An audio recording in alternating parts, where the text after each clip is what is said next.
Motorola G சீரிஸ்ல புது smartphone Moto G73 இந்தியால launch பண்ணிட்டாங்க. பொதுவா Motorola உடைய G சீரிஸ் அப்படினு சொன்னாவே வேல்யூ ஃபார் மணி டிவைஸா தான் லான்ச் பண்ணுவாங்க. அதாவது விலையும் ஃபீச்சர்ஸும் ஓரளவுக்கு மேட்ச் பண்ணி தான் கொடுப்பாங்க. ஸோ இந்த Moto G73யும் அப்படி தான் இருக்கா. ஃபீச்சர்ஸ் என்னென்ன கொடுத்துருக்காங்க அப்படின்னு என்னுடைய ஃபர்ஸ்ட் இம்ப்ரெஷன் தான் உங்க கூட ஷேர் பண்ண போகிறேன்.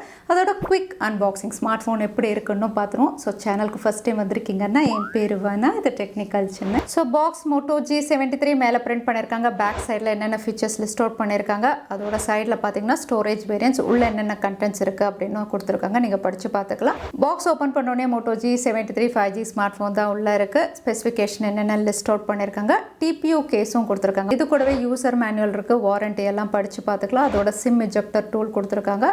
Type C to type C cable கொடுத்துருக்காங்க. நல்ல குவாலிட்டியோட இருக்கு. இதை சப்போர்ட் பண்ற மாதிரி சார்ஜரும் பாக்ஸ்லேயே இருக்கு. 30 வாட்கான சார்ஜர் பாக்ஸ் கூட கொடுத்துருக்காங்க. ஸோ ஒரு கம்ப்ளீட் பாக்ஸ்ல என்னென்ன தேவையோ எல்லாமே இருக்கு உங்களுக்கு. ஸோ Moto G73 மினிமல் டிசைனோட இருந்தாலும் பார்க்கறதுக்கு ஸ்டைலிஷா இருக்கு. பேக் பேனல் வந்து உங்களுக்கு plastic back panel, acrylic finish அப்படின்னு சொல்றாங்க. அதோட வந்து ஸ்மூத்தா மேட் ஃபினிஷோட கொடுத்துருக்கறதுனால ஃபிங்கர் பிரிண்ட்ஸ் மேட்சஸ் ஸ்கேட்ச் பண்ணாது. குவாலிட்டியும் நல்லா இருக்கு. அதோட கேமரா மாடியூல்ஸ் பிளேஸ்மெண்ட் வந்து ரொம்பவே மினிமல் டிசைனோட கொடுத்துருக்காங்க. ஸ்லீக் ஃபினிஷோட இருக்கு. அதே ஃபார்ம் ஃபேக்டர் பார்த்தீங்கன்னா ரொம்பவே காம்பாக்டா இருக்கு. கையில் வச்சு ஹோல்ட் பண்ணுறதுக்கும் கிரிப் நல்லாவே இருக்கு. லைட் வெயிட்டாக இருக்கு. வெயிட்டும் பார்த்தீங்கன்னா வந்து 181 கிராம் தான். ஒரு லைட் வெயிட் நல்ல ஃபார்ம் ஃபேக்டரோட கொடுத்துருக்காங்க. இந்த ஸ்மார்ட் ஃபோன் யூஸ் பண்ணுறதுக்கு வசதியாக. அதே போர்ட்ஸ் அண்ட் பட்டன்ஸ் அப்படின்னு பார்த்தீங்கன்னா volume up and down, power button கொடுத்துருக்காங்க. இந்த பவர் பட்டன் தான் உங்களுக்கு ஃபிங்கர் பிரிண்ட் சென்சாராகவும் ஒர்க் ஆகுது. நிறைய வாட்டி அன்லாக் பண்ணி டெஸ்ட் பண்ணி பார்த்துட்டேன். உங்களுக்கு நல்லாவே ஒர்க் ஆகுது. கீழே வந்து 3.5mm audio jack, mic, type C port, speaker grille கொடுத்துருக்காங்க. மேலே வந்து உங்களுக்கு secondary noise cancellation mic. Left சைடில் சிம் ஸ்லாட் கொடுத்துருக்காங்க. இந்த சிம் ஸ்லாட் என்ன அப்படின்னு செக் பண்ணி பார்த்துடலாம். ஹைப்ரிட் டுவல் சிம்மோட கொடுத்துருக்காங்க. அதனால 2 சிம் நீங்கள் யூஸ் பண்ணலாம். அப்படி இல்லைனா ஒரு sim SD card, memory card போட்டு ஸ்டோரேஜும் எக்ஸ்பேண்ட் பண்ணிக்கிற ஆப்ஷன் இதில் இருக்குது. அதோட நெட்வொர்க் கனெக்டிவிட்டி அப்படின்னு பார்த்தீங்கன்னா இது 5G ஸ்மார்ட் ஃபோன். எப்போ மாதிரி Motorola தாராளமாக 13 5G பேண்ட் கொடுத்துருக்காங்க. ஸோ ஜியோ, ஏர்டெல், அதாவது ஸ்டாண்டலோன், நான் ஸ்டாண்டலோன் ரெண்டுமே வந்து இது கம்பேட்டபிளாக இருக்கிற மாதிரி தான் லான்ச் பண்ணியிருக்காங்க. பெர்ஃபார்மன்ஸ்க்கு முதல் முறையாக இந்தியாவில் புது சிப்போட லான்ச் பண்ணியிருக்காங்க. MediaTek Dimensity 930S. இந்த சிப் அப்படின்னு பார்த்தீங்கன்னா 6 நானோமீட்டரில் ப்ராசஸ் பண்ண சிப். Clock speed 2.2 GHz. இது கூடவே உங்களுக்கு LPDDR4X RAM, UFS 2.2ஓட கொடுத்துருக்காங்க. அதனால இதோட ஸ்கோர்ஸ் அப்படின்னு பார்த்தீங்கன்னா வந்து 4 லட்சத்துக்கு மேலே ஸ்கோர் பண்ணியிருக்கு. ஸோ இந்த சிப்செட் இது ஒரு புது சிப்செட் மீடியாடெக் டைமென்சிட்டி 930. இதை வந்து நம்ம ஸ்னாப் ட்ராகனோட கம்பேர் பண்ணணும் அப்படின்னா வந்து இது snap dragon 695 snap dragon 4 Gen 1 விட உங்களுக்கு ஒரு பெட்டராக பெர்ஃபார்ம் பண்ணக்கூடிய சிப் அப்படின்னு சொல்லலாம். இந்த CPU த்ராட்லிங்கும் வந்து உங்களுக்கு நல்லாவே ஹேண்டில் பண்ணிச்சு. ஸோ நார்மலாக நீங்கள் யூஸ் பண்ணும்போது எத்தனை ஆப்ஸ் ஓப்பன் பண்ணி வச்சுருந்தாலும் ஆப் ஓப்பன் பண்ணுறது, க்ளோஸ் பண்ணுறது எல்லாமே குவிக்காக இருக்குது. ஸோ ஸ்மார்ட் ஃபோன் ஸ்விட்ச் ஆன் பண்ணிடலாம். ப்ரைவசி சாஃப்ட்வேர் அப்டேட்ஸ் உங்களுக்கு வேணும்னா நீங்கள் எனேபிள் பண்ணிக்கலாம். நான் இதெல்லாமே டிசேபிள் பண்ணுறேன்.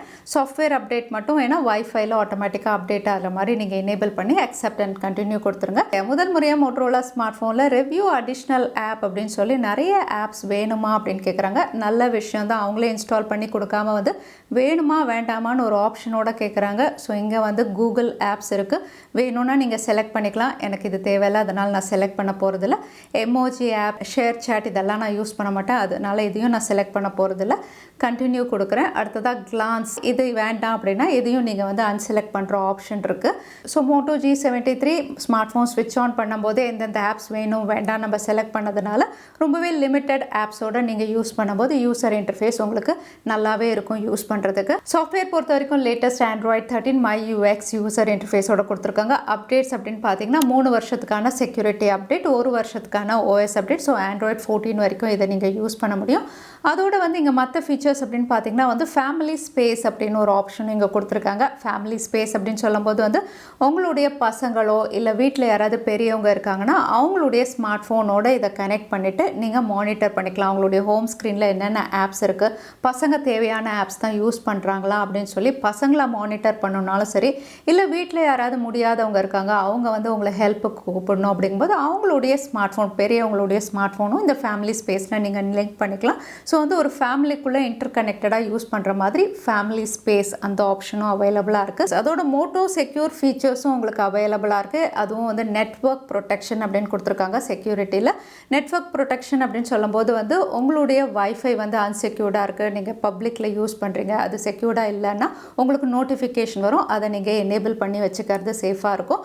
அடுத்ததாக வந்து உங்களுக்கு தேவையில்லை நிறைய வைஃபை வந்து லிஸ்டிங் ஆகிட்டுருக்கு அப்படின்னா எது பிளாக் பண்ணணுமோ அதையும் நீங்கள் பிளாக் பண்ணிக்கலாம். அதோட privacy dashboard, security and privacy, permission மேனேஜர்னு மோட்டோ செக்யூரில் சேஃபாக ஸ்மார்ட் ஃபோன் யூஸ் பண்ணுறதுக்கான நிறைய ஆப்ஷன்ஸும் இருக்குது. இது கூட மோட்டோவுடைய high quality security, business grade security அப்படின்னு சொல்லக்கூடிய திங்க் ஷீல்டு இதுவும் அவைலபிளாக இருக்குது. அதே கேம் பெர்ஃபார்மன்ஸ்க்கு வந்து நான் இதில் ஆஸ்வால்ட்டும் கால் ஆஃப் டியூட்டி ரெண்டுமே விளையாடி பார்த்தேன். ஆஸ்வால்ட் அப்படின்னு பார்த்தீங்கன்னா வந்து கிராஃபிக்ஸ் எல்லாம் ரொம்பவே ஈஸியாக இதை ஹேண்டில் பண்ணிச்சு. ஸோ இந்த ப்ரைஸ் செக்மெண்ட்டில் கேமிங்கும் ஓரளவுக்கு விளையாடுற மாதிரி இருக்குது. அதே கால் ஆஃப் டியூட்டியில் ஹை செட்டிங்ஸே ஈஸியாக இதை ஹேண்டில் பண்ணிச்சு.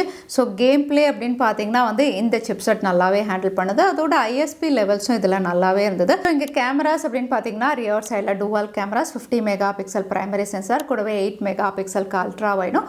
அதே ஃப்ரண்ட் கேமரா 16 மெகா பிக்சலும் கொடுத்துருக்காங்க. ஹைலைட் அப்படின்னு பார்த்தீங்கன்னா இந்த 50 மெகா பிக்சல் சென்சார் வந்து உங்களுக்கு அல்ட்ரா பிக்சல் கேமராவோட கொடுத்துருக்காங்க. வெறும் 2 மைக்ரான் தான். அதாவது மோட்டோரோலாவுடைய H30 ப்ரோவில் கொடுத்துருந்தாங்க இல்லையா, அதே சென்சார் தான் உங்களுக்கு இப்போ வந்து ஒரு மிட்ரேஞ்ச் செக்மெண்ட் ஸ்மார்ட் ஃபோனில் இவங்க கொடுத்துருக்காங்க. ஸோ ஒரு ஃப்ளாக்ஷிப் சென்சார் இதில் கொடுத்ததுனால இமேஜஸ் அப்படின்னு பார்த்தீங்கன்னா ரொம்பவே கிறிஸ்பாக இதால் கேட்ச் பண்ண முடியுது. மைக்ரான் சைஸ் கம்மியாக இருக்கிறதுனால வந்து உங்களுக்கு அதிகமாக லைட் கேப்சர் பண்ணி டீட்டெயில்ஸ் ரொம்பவே நல்லாயிருக்கு. லோ லைட்டாக இருக்கட்டும், இல்லை நீங்கள் டே லைட் பிக்சர்ஸ் எல்லாமே பாருங்கள், உங்களுக்கு ஸ்கை கலராக இருக்கட்டும், இல்லைனா வந்து ஃப்ளவர்ஸுடைய கலராக இருக்கட்டும், உங்களுக்கு அழகாகவே கேப்சர் பண்ணியிருக்கு. டீட்டெயில்ஸ் எவ்வளோ தான் நீங்கள் ஜூம் இன் பண்ணாலுமே வந்து டீட்டெயில்ஸ் ரொம்பவே நல்லாயிருக்கு. அதே போர்ட்ரேட் ஷாட்ஸ்லையும் வந்து உங்களுக்கு பிளர் எஃபெக்ட்ஸ் வந்து ரொம்பவே நல்லா இங்கே பண்ணுது. கிறிஸ்பாக இருக்கிறதுனால வந்து உங்களுக்கு ஆப்ஜெக்டுடைய டீட்டெயில்ஸ் நல்லாயிருக்கு. அதே பேக் சைடில் வந்து பிளர் பண்ணுறதோ எட்ஜ் டிடக்ஷனோ ரொம்பவே நல்லாயிருக்கு. அல்ட்ரா வைட்லேயும் உங்களுக்கு டைனமிக் ரேஞ்ச் ரொம்பவே நல்லாயிருக்கு. டீட்டெயில்ஸ் கலர்ஸும் வந்து இங்கே அழகாக மெயின்டைன் பண்ணுது. ஹார்ஷ் லைட்னிங் அப்படின்னாலுமே வந்து ஒவ்வொரு ஃபோட்டோலையும் லைட்டுமே இங்கே அழகாக கண்ட்ரோல் பண்ணுது. அதே நைட்டில் எடுக்கிறீங்க, லைட் ரொம்ப கம்மியாக இருந்தாலுமே வந்து இங்கே மைக்ரான் சைஸ் கம்மியாக இருக்கிறதுனால அதிகமான லைட் வந்து இதை கேப்சர் பண்ணி எவ்வளோ முடியுதோ உங்களுக்கு பாருங்கள் லைட் அழகாக என்ஹான்ஸ் பண்ணியிருக்கு. டீட்டெயில்ஸும் நல்லாயிருக்கு. அதே செல்ஃபி அப்படின்னு பார்த்தீங்கன்னா வந்து கலர்ஸ் பெருசாக என்ஹான்ஸ் பண்ணலை, ரொம்ப வார்ம் டோன் இல்லை, ஓரளவுக்கு வந்து நேச்சுரல் சைடில் வந்து கிளிக் பண்ணுது. டீட்டெயில்ஸ் வந்து ஓகே அப்படின்னு சொல்லலாம். அதே வீடியோகிராஃபி அப்படின்னு பார்த்தீங்கன்னா ரியர் சைடில் 1080-60 FPS வரைக்கும் நீங்கள் ரெக்கார்ட் பண்ணலாம். ஸ்டெபிலைசேஷன் ஓரளவுக்கு நல்லாயிருக்கு. டீட்டெயில்ஸ் நல்லாயிருக்கு. கலர்ஸும் உங்களுக்கு அழகாக மெயின்டைன் பண்ணுது. அதே ஆடியோ பொறுத்த வரைக்கும் இந்த ப்ரைஸ் செக்மெண்ட்டுக்கு ரொம்பவே நல்லா கொடுத்துருக்காங்க. ஸ்டீரியோ ஸ்பீக்கர்ஸோடு இருக்குது. அதோட டால்பி அட்மோஸ் சப்போர்ட் இருக்கிறதுனால வந்து நீங்கள் ஆடியோ ஜாக் போட்டு கேட்குறீங்க, இல்லை லவுடாக ப்ளே பண்ணாலுமே வந்து உங்களுக்கு மியூசிக் லவுடாக இருக்குது. டீட்டெயில்ஸ் நல்லாயிருக்கு. கிளாரிட்டி நல்லாயிருக்கு. கூடவே எஃப்எம்ஓ அவைலபிளாக இருக்குது. இதில் மற்ற ஃபீச்சர்ஸ் அப்படின்னு பார்த்தீங்கன்னா IP52 ரேட்டிங் இருக்குது. அதனால் வந்து உங்களுக்கு தண்ணி வந்து ஸ்ப்ளாஷ் ஆனாலோ இல்லை மழை தண்ணி லைட்டாக பட்டாலோ எதுவும் ஆகாது. அதே டிஸ்பிளே பொறுத்த வரைக்கும் இந்த வாட்டி ஏன் தெரியல OLED கிடையாது. இது 6.5 inches Full HD Plus IPS LCD panel கொடுத்துருக்காங்க. கூடவே 120 Hz higher refresh rate, white one L1 support இருக்குது. பிக்சல் டென்சிட்டி அதிகமாகவே கொடுத்துருக்காங்க. 405ஓட கொடுத்துருக்காங்க. அதனால் கலர்ஸ் நல்லாவே என்ஹான்ஸ் பண்ணி காட்டுது. ஒரு பிரைட்டர் IPS LCD பேனல் அப்படின்னு சொல்லலாம். உங்களுக்கு மூவிஸ் பார்க்குறீங்க அப்படிங்கும்போது பிளாக் கலர்ஸாக இருக்கட்டும், இல்லை கலர்ஃபுல் பிக்சர்ஸ் பார்க்குறீங்க அப்படின்னாலுமே வந்து உங்களுக்கு வியூவிங் ஆங்கிள் நல்லாயிருக்கு. இங்கே பெசல்ஸ் அப்படின்னு பார்த்தீங்கன்னா ஓரத்தில் ஈவனாக கொடுத்துருக்காங்க. ஆனால் சின் கொஞ்சம் கம்மி பண்ணியிருந்துருக்கலாம். டிஸ்பிளே இன்னுமே நல்லா இருந்திருக்கும். அதே பேட்டரி பொறுத்த வரைக்கும் 5000 mAh கொடுத்துருக்காங்க. 30 வாட் ஃபாஸ்ட் சார்ஜர் பாக்ஸ் கூடவே கொடுத்துருக்காங்க. Type C to type C வந்து உங்களுக்கு சப்போர்ட் பண்ணுற மாதிரி, சார்ஜரும் வந்து டைப் சி சப்போர்ட் பண்ணுற மாதிரி கொடுத்துருக்காங்க. ஸோ ரொம்பவே குவிக்காக சார்ஜ் ஆகிடுது. பேட்டரியும் தாராளமாக வந்து ஒரு நாளுக்கு மேலே யூஸ் பண்ணலாம். நீங்கள் நார்மல் யூஸர் அப்படின்னா ஒரு நாளுக்கு மேலே யூஸ் பண்ணலாம். கேம் விளையாடுவீங்க அப்படின்னாலுமே வந்து இது ஒரு நாளுக்கு வரும். பேட்டரி ஆப்டிமைசேஷனும் நல்லாவே பண்ணியிருக்காங்க. ஸோ Moto G73 இந்த ஃபீச்சர்ஸோட எக்ஸாக்டாக என்ன விலை அப்படின்னு எனக்கு தெரியல. பிராண்ட் அனௌன்ஸ் பண்ணோன்னா உங்களுக்கு ஃபர்ஸ்ட் கமெண்ட்டில் பின் பண்ணுறேன். ஆனால் பொதுவாக வந்து G70 சீரீஸ் அப்படின்னு பார்த்தீங்கன்னாவே வந்து உங்களுக்கு 20,000 கீழே தான் இருக்கும். ஸோ இங்கே வந்து இந்த ப்ரைஸ் செக்மெண்ட்டில் ஒரு நல்ல பெர்ஃபார்ம் பண்ணக்கூடிய சிப். இது கூடவே வந்து ஃப்ளாக்ஷிப் கிரேட் சென்சாரோட camera, audio quality, stereo speakers, Dolby Atmos support கொடுத்துருக்காங்க. இது கூடவே வந்து ப்ரைவசியை என்ஹான்ஸ் பண்ணுற மாதிரி Moto Secure ThinkShield options இருக்குது. AMOLED பேனலில் கொடுத்துருந்தா இன்னுமே நல்லா இருந்திருக்கும். ஸோ Moto G73 இந்த ஃபீச்சர்ஸோட என்ன விலையில் லான்ச் ஆகும் நீங்கள் நினைக்கிறீங்க? தவறாமல் கமெண்ட்டில் ஷேர் பண்ணுங்கள். வீடியோ பிடிச்சிருந்தா லைக் பண்ணுங்கள். உங்கள் ஃப்ரெண்ட்ஸோடய ஷேர் பண்ணுங்கள். இன்னொரு வீடியோவில் பார்க்குறேன். Stay safe, stay happy.